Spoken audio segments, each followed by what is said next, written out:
Dingus and Dongus. Tomato.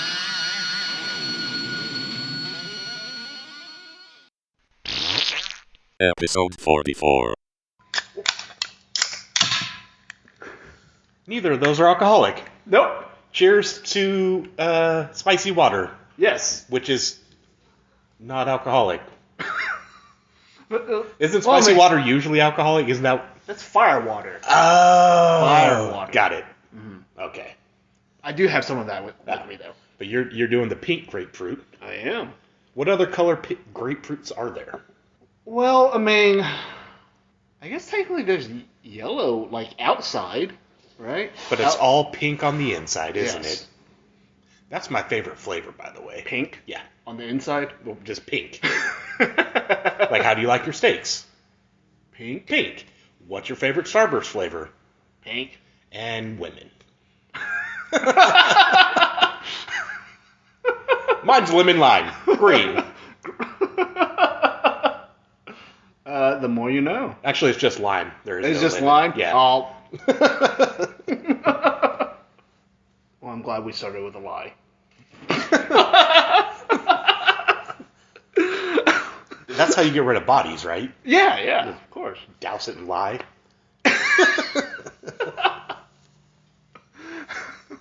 This is probably one of the weirdest starts we've had in a while. Yep.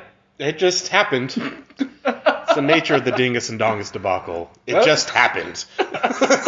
No planning. There's actually no recording device either. Like, I don't know how it ends up on the internet. It just happened. Yeah. Well, I could see, like, yeah, you just talk for a bit and then it shows up on the internet. So Yeah. I can see why you would think that. No work. I'm just talking, and then somehow just, oh, look, I can hear myself on the internet now. Yeah. Uh, What was the book we read this time? we went with Censor by Junji Ito. I think this is the first manga we covered. It's the first manga we covered. Yeah. And likely my favorite manga I've ever read. No shit. Yeah. I haven't read a shit ton of them, No. but I thoroughly enjoyed this book. This is actually probably the first manga I've read since I was a kid. Mm-hmm. And I did enjoy it very much. I do have one quick anecdote. So when I opened up the book on my Kindle, you know where this is going? I have some assumptions. I swiped left to get to, go to the next page. And then I swiped left again. Nothing happened. I kept swiping left. And then, ding! Oh shit! Japanese books go from right to left, so I need to swipe right. And that functioned for you? Yep. Imagine that. Yeah. I did a little, I guess you can call it a thought exercise, and I read it, each panel, as you would in Western culture, from left to right. And it still kind of fit. Like, it was almost like you had the answer, and then the question came later. So it was like Jeopardy. Yeah, kind of. In a sense. It still worked. You'd still be able to piece it together. Mm-hmm. But I was just curious how it would read out. Now, did you read, like, left to right page at a time, or did you do the 2-page view where you... No, just one page. Okay, gotcha. And I didn't do it sequentially for each page. Just every once in a while, like, I'm going to read it this way. I'm like, okay. And then I'd read it like you're supposed to. Right. It works. It is not exactly the same, but it still works. Right. Now, I did notice, like, because of the right to left nature of the book, like, I did, because I'm not used to it, I did get a little confused as to which panel do I go to next. Well, I mean, choose your own adventure and see which one works best for you. Yeah, fair. But in the end, doesn't really matter. No. It all works out. Yeah, it absolutely does. And it's a very cool story. It is.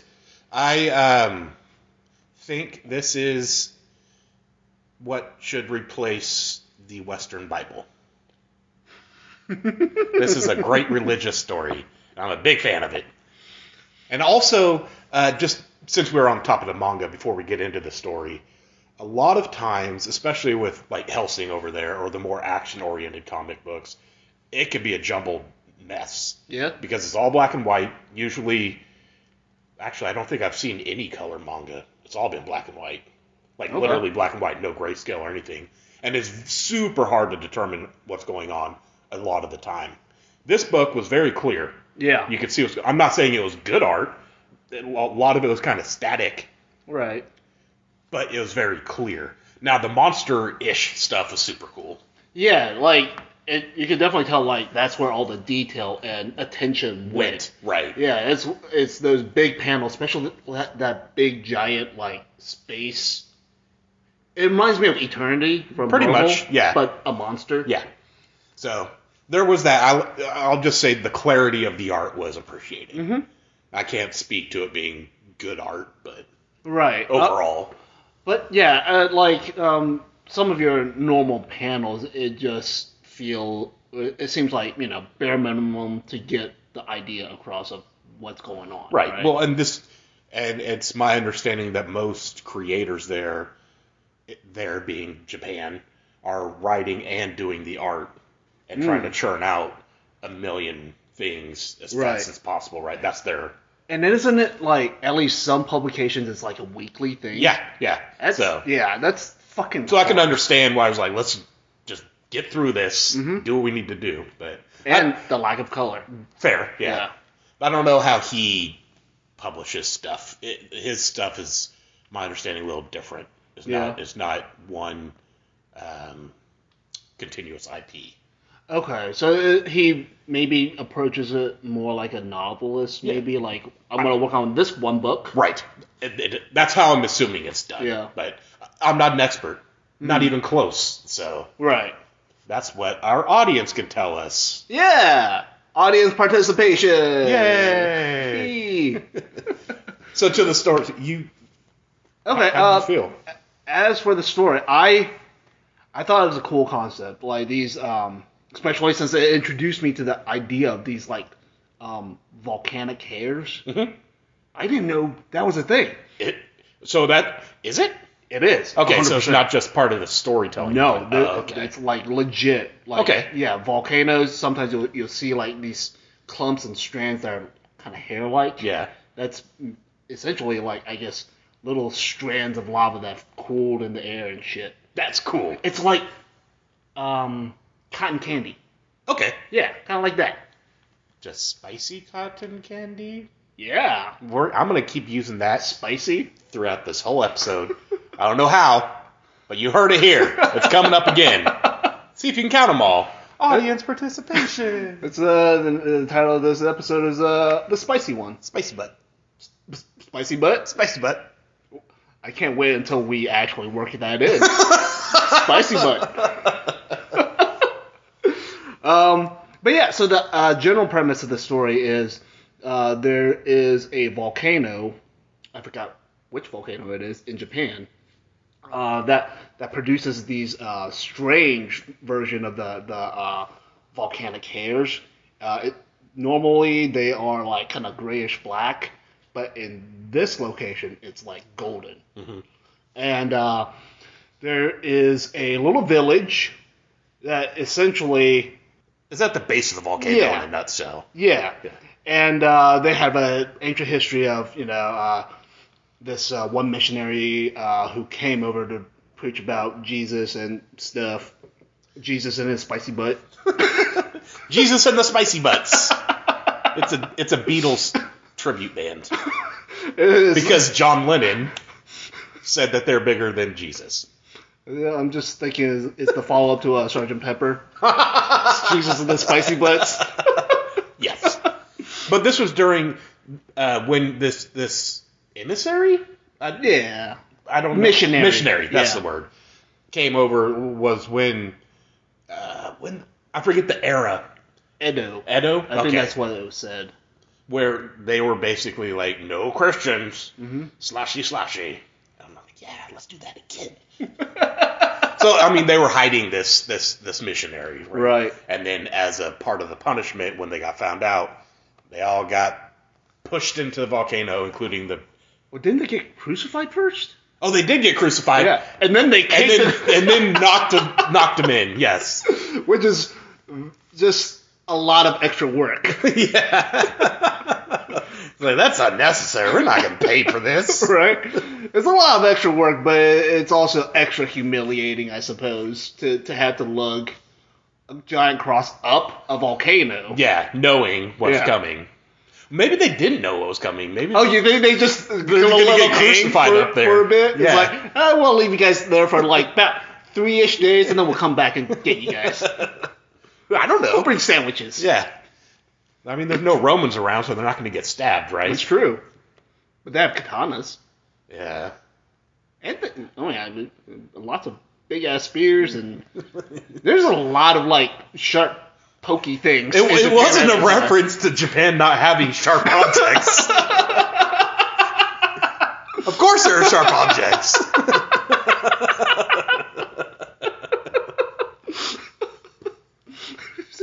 It's like, but no, there's other sharp things. They could have just. It's like, yes, that is true. You're correct. I'm sorry.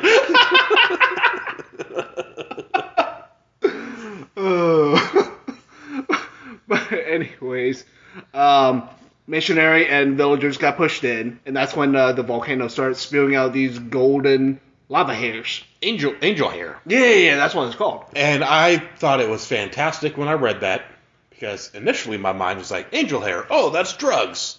And then I was like, no, wait a minute, that's angel dust.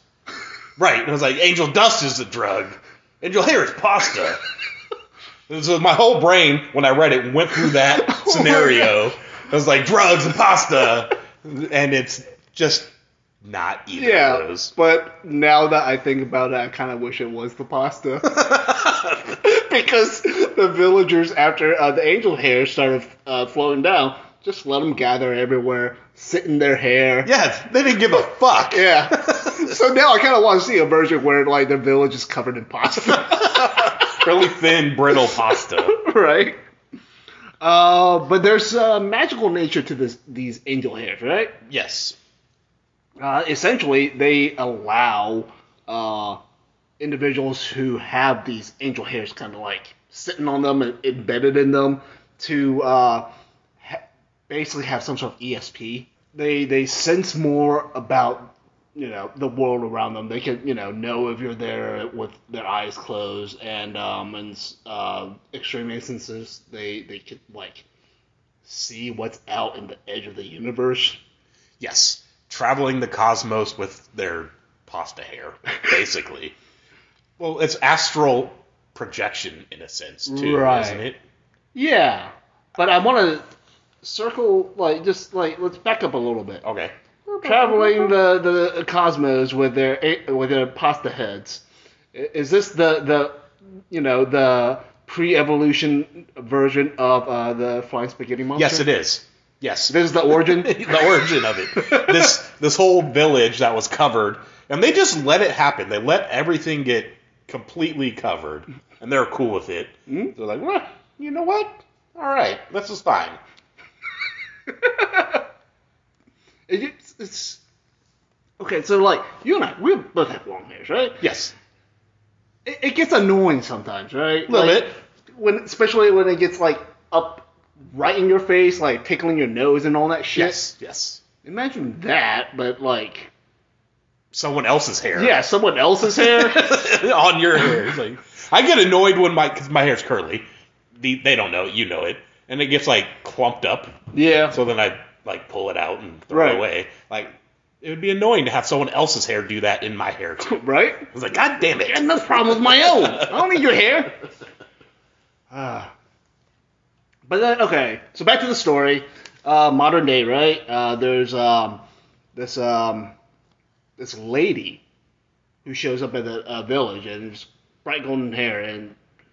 Well, she doesn't have bright golden hair initially. Oh, it was after the cocoon? Yeah, she got cocooned. Yeah. I don't remember why she was there to begin with. Right. Because this is, I don't know how long after, like, I think it's centuries? Yeah, I would say so. Like since the first angel hair covering incidents. Right. And then she's in this village. Maybe, I don't know why the fuck she was there. I can't remember now. Yeah, she might have been she's either investigating or a tourist. I don't remember which. Okay, gotcha. But she essentially found herself in a fucking cocoon made out of this fucking pasta. and the cocoon pasta. Yeah. And then breaks out with golden hair. Yep. And now she's fucking new Jesus. Yeah, essentially. But rest of the story, though, it does focus on a journalist, right? Yes. Figure out what the fuck is going on with this village, with this lady that he keeps seeing, Right.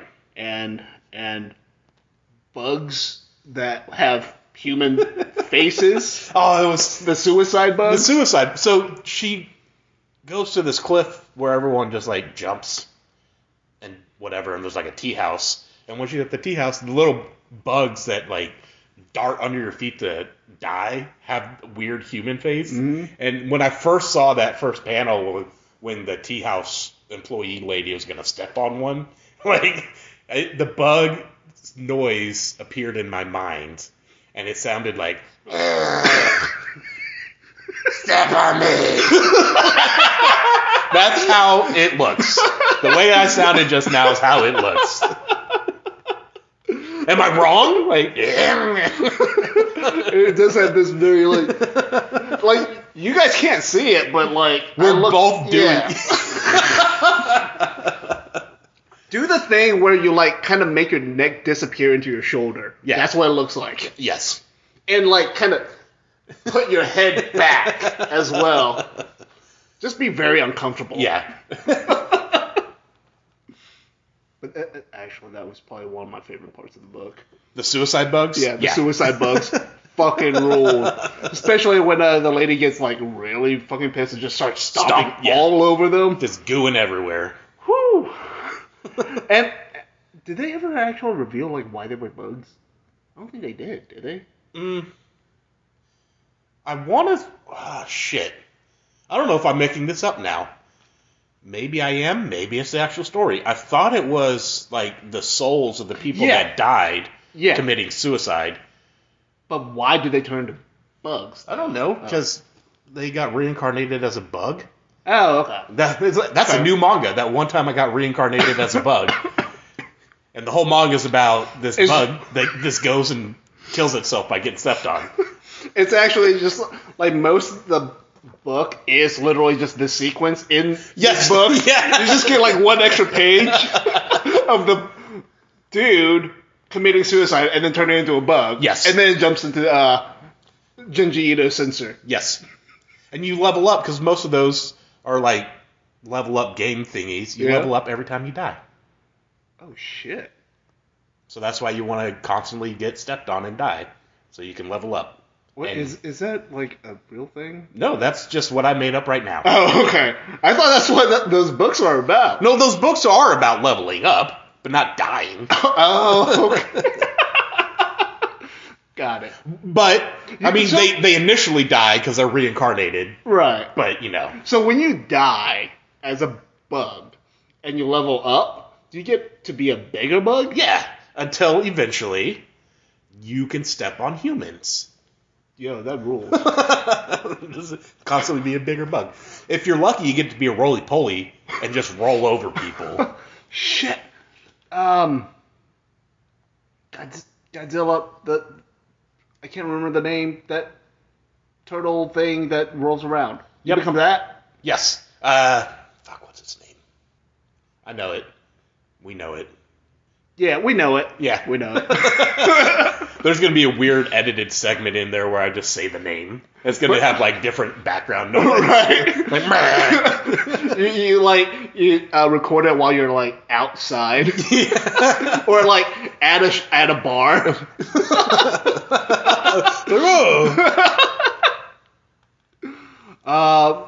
Okay, so Suicide bugs. suicide bugs. Basically, essentially it feels like a lot of it is a bunch of dead ends for the journalist, and Yeah. basically every once in a while he comes upon something weird that seems to be connected to this angel hair, golden hair lady, like the traffic mirrors, right? Yep. Yeah, like. That was so stupid. I kind of forgot about it because I thought it was stupid. But continue.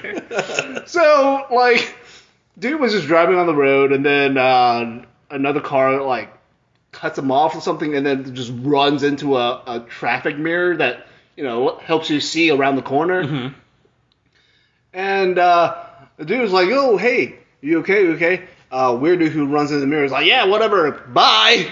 Rushes off, and then apparently just continues to hit a bunch of other traffic mirrors, getting them at the right angle. Yeah, magically getting them at the perfect angle. So, what do they want to see? I don't remember. They want to see something. Yeah, but yeah, but that is pretty absurd. Yeah. Like being able to run a car into a mirror, a traffic mirror. Several throughout this. Well, multiple people are doing it. That's true. So giving them all the correct angle. So but they got the pasta that gives them the extra senses. That pasta gives them trigonometry skills. I could have used that in high school. Oh man, I'm trying to go trigonometry to angel hair, and all I got is triangles, which is triangels. Yeah, I'll try some angels. I don't know. Let's make them pink, medium rare. Let's see how it tastes. Yeah, include the hairs, please. Yeah, as an aperitif. So as we skip along, jumping around the story, there's also a psychiatrist or psychologist involved. Yes. Who treated the lady, and they didn't know what the fuck was going on either. Yeah. I mean, who would? Right? They didn't have spaghetti hair. Oh, excuse me, angel pasta. God damn it. You know what I mean, world. Sorry, Junji Ito. Excellent story, really. We loved it. We don't mean to. We're not trying to make fun of it, but I think we've established this is supposed to be some sort of a comedic podcast. Yeah. So it has to be done. There it is. Has to be done. But yeah, so weird shit happens. Psychologist's son fucking disappears, right? Mm-hmm. And then there's a fucking cult. Yeah. Well, I thought it was a cult to begin with, like right off the rip. Yeah. I was like, these fucking people in the village are a weirdo cult. And then it turned out I'm right because they're Jesus freaks. So, But then it's just like other cults. That's true. I was like, oh, there's this other cult that's trying to like kidnap blonde hair, golden hair lady to bring back, or not bring back, but communicate with the initial missionary that was thrown in, right? I think the goal is to access the quote unquote Akashic records. Oh, forgot about. I loved that it was a representation of as a library. Yeah, I thought that was really fucking neat. Yeah. Yeah, the Akashic record is supposedly like a repository of all knowledge in the universe. Mm-hmm. And apparently pasta is how you get to it. Yeah. I really liked the looming cloud that ate everything. Oh, yeah. That was really fucking cool. Especially when it gets all gloopy. Yeah, it was so awesome. I was like, yes! Love it. To me, like... And it grew really rapidly. Oh, yeah. Like, to me, though, it looked like a brain. It did, yeah. So, in my head, like, I'm just imagining this giant brain that melts and just smushes all the people beneath. Except one. Oh, yeah, except one. What, the cult leader? Yeah. Yeah. Well, I kind of want to talk about the cult leader real quick. Dude, I like that it does that whole, like, chicken and the egg thing, right? Because, like, when he's contacting the Akashic record, you see the giant image of, like, Universe Eternity, the monster. Mm-hmm. Yeah. And then towards the end of the book, it's revealed that face that you see in the universe is the dude's face. Oh. I don't know if you made that connection. I did not, no. Yeah. Okay. Go take a look. Big picture of, Eternity Monster. Yep. Cult dude's face at the end of the book. Okay. Exact same. Got it. But minus the stars and shit. Right, okay. Yeah. Okay. It's fucking cool. That's neat. Yeah, it's a really cool detail. I mean, if it means what I think it means, it means technically the dude, like, achieved his goal. He ascended or what have you. So he's always been this, like, weird eternity monster thing out in the middle of space, even while this shit was going on. Well, I mean, Earth. that could point to time being irrelevant for him at that point. So this is how he got there, but because he's now this entity, time doesn't matter or exist. Right. I don't know. Could be. Possibly. Yeah. There's definitely interesting stuff that wasn't necessarily explored, like mysteries that were left as a mystery. Right, and a lot of things weren't explained in great detail, but it still worked. I didn't need the answers. Right. A lot of times when a book does that, it's like, well, that doesn't, why? But this was done so well that, and so cohesively, that it didn't really matter because the story flowed and worked. It was a functioning story. It was, okay, cool, awesome. It's just supernatural shit. For the most part, just because of supernatural. Got it. Cool. And part of that, I think, is because like Junji Ito understands like cosmic horror so well. It's because the horror in cosmic horror is these like unknowable things. Right. Like who's to say? Yeah. No one. Now that we've kind of sort of gotten to the end of the book, though, I will share my one like gripe. Okay. Ending was a little too happy when golden hair lady becomes like the Messiah. Yeah. Well, it's fine.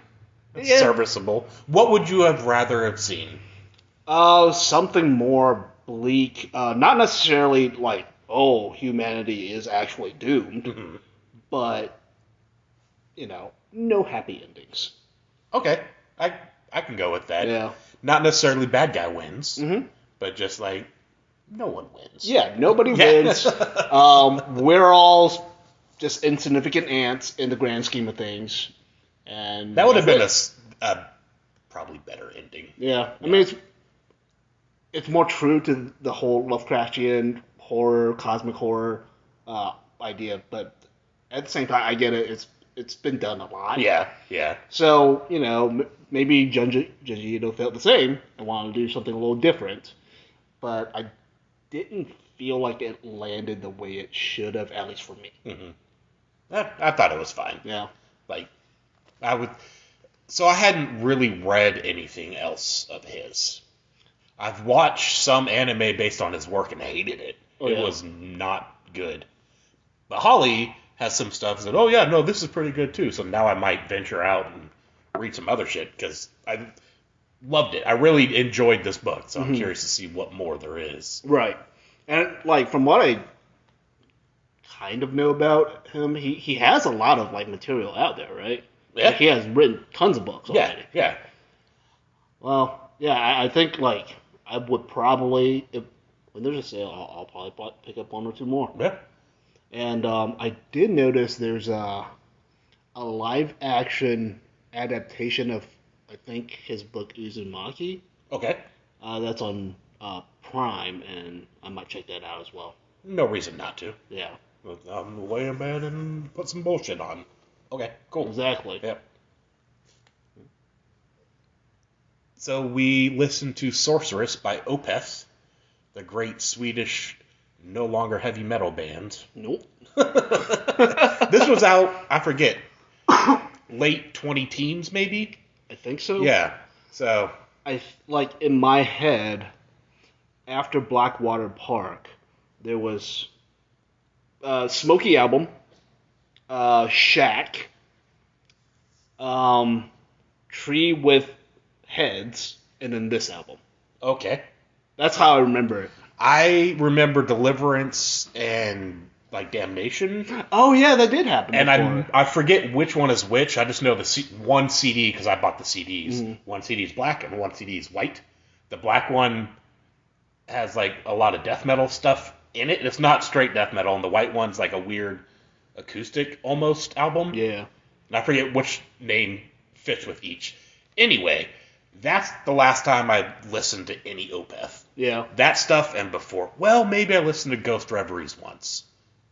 Point being, I've not listened to Opeth in a very long time. Yeah, same. Same. As for my impressions of this album, I fucking loved the organ solo at the end. That was pretty sweet. I fucking did not love when Michael tried to do growls. When did that happen? The later half of the album, he tries to do some growly vocals, and it was strained garbage. Did you listen to the version with the live tracks at the end? Yes. Okay, yeah. Okay, so it was probably during Drapery Falls, the live version, when he sounded like he blew out his, like, vocal cords. Yeah. When he got to that song. Yeah, it was bad. Yeah, it was like, so bad. Yo, you used to sound like a really angry monster. And right. now you kinda... I don't even know what... You just sound like a football coach that yelled Pretty much. But I wanted to bring up, too, I really don't like it when they add live songs to albums as bonus tracks. Yeah. Why? Most of the time, live recordings are garbage. Mm-hmm. Don't. Yeah. Or if you're going to do a 2 CD or 2 LP or whatever the hell you want to do. Release it as a live album. Right, yeah. Or add it as a second disc so I can just not ever listen to it. Right. It's interesting because Amos really enjoys live albums and live recordings. Not because of the quality, but because of the nuances and differences of a live performance versus studio recording. Fair. Which I understand. Cool. I don't like it. Mm-hmm. And I think in that case, it also depends a lot on, like, the band doing the live recording. True. Like, King Crimson doing live, where they're gonna go off on their stuff. Yeah. Freaking awesome. Yeah. Cannibal Corpse live? No need. No. No, that's just a bad version of what we already have. Exactly. Let's see, what else? What else did I like? I don't think I give a shit about Opeth. Yeah, from a consumer standpoint, right? They weren't poorly written songs. No. I didn't give a shit about them. It's old obscure prog worship. Pretty basically. much, yeah. Done, in my opinion, well, but not my thing right now. Yeah, I don't know how else to say it. Like, it's not bad stuff. I don't want it. Yeah. I did have one other moment that I really enjoyed. It's around, like, halfway through the album. There's this, like, break with just bass and drums, and they're doing, like, this really fast thing. Mm-hmm. And I was like, I mean, it sounds really fucking cool. Right. So, but, like, it doesn't save the album. No. Well, then track 2 was fun, I guess. Like, if I'm just... That was the closest they get to, like, a Doom song. Yeah, right? yeah. If I'm grasping for something, that's cool. Yeah. And I've noticed there was 2... Now I don't know if it was a live song. Anyway, his vocals sound really good and fitting for a part of it. Again, not a sound that I don't know. And then there's also parts where his vocals sound extra nasally. Yeah. And I don't know if that was like the live portion or not. I'll have to go back and listen again. I won't. I don't know why I just said that. But to anyone that listens to this and wants to listen to that album, see if it's the live songs or not, and let me know. You know what? I bet it wasn't live. He was just sick at the studio that day. Yeah, and they're like, I'm not going to pay extra money. Right? We're just going to do it. These idiots will buy it anyway. It's fine. Have you heard my growling vocals live? They don't care.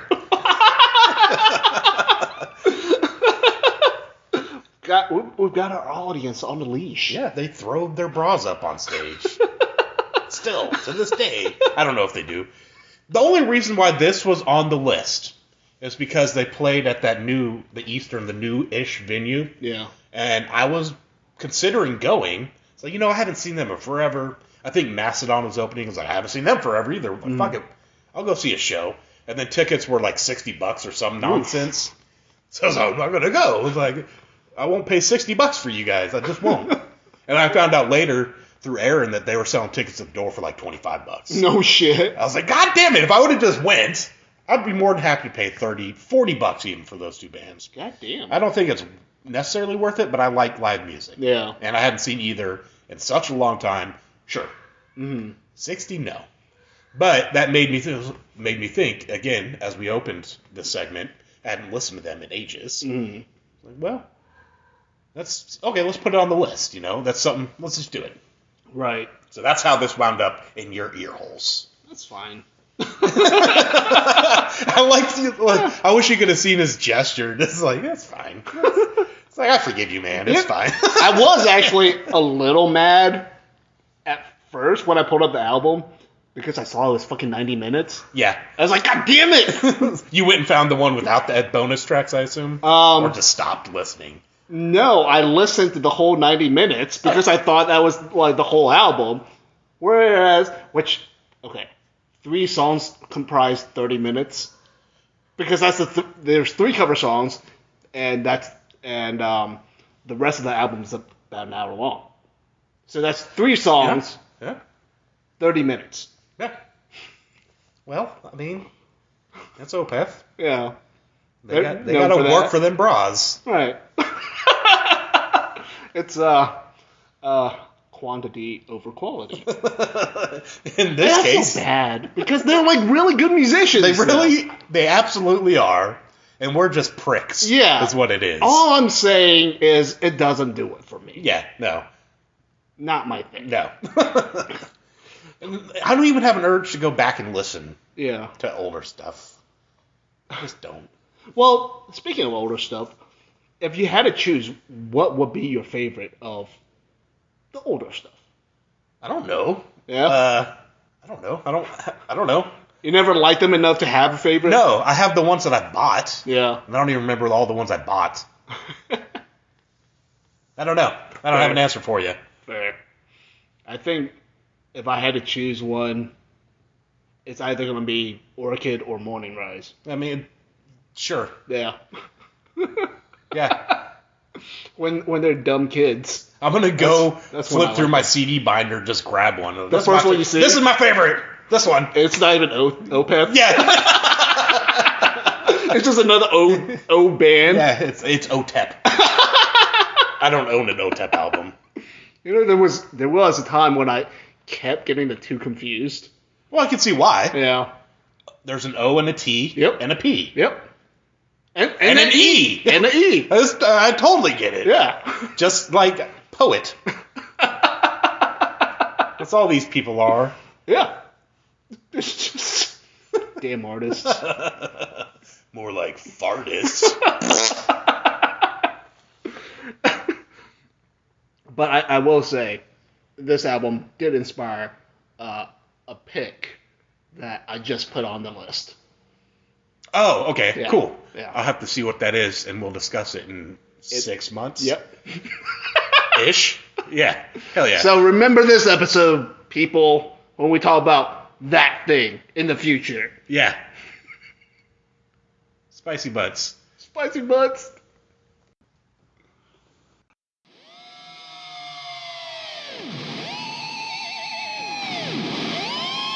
Dingus and Dongus. Hey, Marco.